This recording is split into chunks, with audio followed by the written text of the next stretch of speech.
Hello, Serge here from the Backyard Driving Range. Alright, today we have I guess we'll call it a statement that came into customer service from John R. Fitzgibbons. And John says, in his own words, or as I call it, in your own words, I guess it's a message to all of us, a statement of a fact and then a message. And he says, I am a 70-year-old man with quite a lot of golf background. Worked in a golf shop for 9 years and was a member of Philadelphia section of the PGA for 6 of those years, 1963 through 1968. My last job was at Marion Golf Club in Ardmore, Pennsylvania, working for the late Fred Austin and a future head professional, Bill Kittleman. Then left to pursue a career as a golf salesman for the next 12 years, working for Spalding and PGA Victor companies. I was never a good player, but do remember a time when I was swinging vertical as you describe. Why? Because back at that time, about the only swing that was taught, you had variations of it, but per se, everybody taught vertical. The golf swing changed, and as what I call the paradigm shift, in 1992 to 94, when the term the X Factor came out, and they came out and hit it big, and one of the major magazines took it on as their swing. They had more things about the golf, about the X Factor on the front cover and everything else, and then at that time, I mean, a lot of the top teachers in America just jumped over that side and started teaching it. And then the PGA of America, these guys were doing seminars and golf schools that we had, and our apprentices had to go to PGA apprentice schools. And they were taught by top teachers, and I mean, this thing just took it over like a plague, and that's what I'm calling it, a plague, because it's being plagued today. And just look right now on the PGA Tour how many guys are injured. Look at Tiger Woods back at the first tournament at the Barclays. I mean, he went down to his knees on a shot. And I mean, I heard him say on the Golf Channel the other day that Tiger has neck problems, he's had elbow problems, he's had Achilles problems, he's got the back problems, he's got the left knee problem. I mean, and look at how fit he is. They're saying, look at it, this guy's really fit, and he's in the gym, and he's got all these issues. Well, Tiger, listen to me, man, read my lips. Come to the Peak Performance Golf Swing, and almost all of that will go away. And you'll improve your odds of beating Nicklaus's record because your body's going to stand up. And so, especially your left knee. But now your back and knee together, that's tough.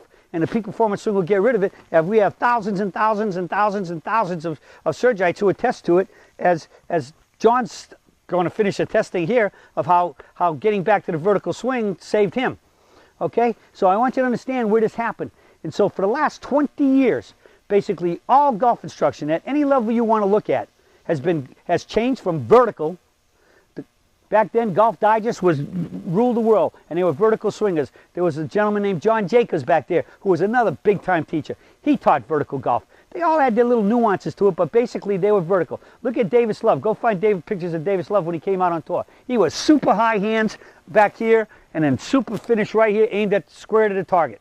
All right? And it all changed in 1992. And many golfers that even worked for Golf Digest back then, who were the lead. They were the kings of golf instruction back then. Switched over to the rotational swing. The only two that really remained honest and true to it was Jim Flick, who recently died this year, and Bob Tosky, who's still teaching it. Most of the other ones, they all went over. And why? Well, because like Golf Magazine's the one who really, the X Factor swing was brought to them by some pro, and they took it on, and like I said, it's graced their covers of their magazine time and time again, and they got behind it. When you got the weight of one of the 2 biggest golf magazines in the world pushing your swing, that's a lot of weight, and that can swing a lot, all right? And turn a lot of heads to think that that's the best thing. But it's not founded in fact. They have a lot of data on that swing. They had a machine that was created to measure, you put a little vest on, it was created to measure how much you turn, how much your upper body turns and your lower body turns. And I went on that machine and checked it out, and guess what? I still turn 67 degrees, just like I do, which is, I maintain 70, so 67 is pretty close, and I turn 67 degrees. But I got some data that I think refutes the whole X Factor, because when I did the biomechanical study that was used for master's thesis at Cal State Fullerton, it was called The Effect of a Shortening of the Full Golf Backswing. on club head velocity of ball impact, we took parallel to longer swings and shortened them up, and we showed that you don't lose club head speed. You in fact gain club head speed with the short swing. And even if the club head speed of the long swing and the short swing for a player was the same, the long swing was in negative acceleration and impact, and the short swing was in positive acceleration at impact. All right? So even if they were the same, there's a big difference between negative and positive acceleration and impact. And if we go back to Dr. Alistair Cochran in the Search for the Perfect Golf Swing, he says what? On, square and solid, accelerating. The club has to approach the ball on the aiming line, strike it on the line and be square to it, leave on the line, accelerating, and hit it solid in the sweet spot while doing the first three. Acceleration is critical for any golf shot, from putting all the way up to the driver and everything in between. So here at Peak Performance Golf Swing, the surge in all my instructors and all our instruction is based one thing on one thing only: science, physics, physiology. I'm the only one that's married them together. We don't sling baloney. We don't do opinion, supposition, speculation, trial and error. We deal only in fact. The way God created golf to be played, how this golf club has to be swung to maximize it, and then so this tool and this body is a tool. How is this body designed? And when you take the design of this body and match it up and got both tools working together, you're going to have a lot better chances of hitting better golf shots, because you're playing within the rules of physics and physiology. All right, so I guess I'm off on that. Maybe even call it a tantrum or whatever, but it's getting to the facts here. All right, we deal only in facts. And John is making a great statement here, and he says, when I was swinging vertical as you described, I didn't know exactly how I arrived at this method, but remember it worked really well. It happened because that's what was the main and about only thing taught during that time. As I said, different variations. Then, like a dummy, I started to listen to all the rotational swingers and straight, and have been lost for years. Anyway, I certainly enjoy watching and listening to all your comments on your peak performance approach to the golf swing. Oh, I must mention, I do suffer from spinal stenosis in my cervical and lumbar regions, and it also is a lot easier on the neck and lower back, as you stated. Thanks for keeping up with the good stanks, and keep up with the good work. As I said earlier, the surge doesn't lie. We only deal in facts. Peak performance is founded 100% on facts, physics, physiology.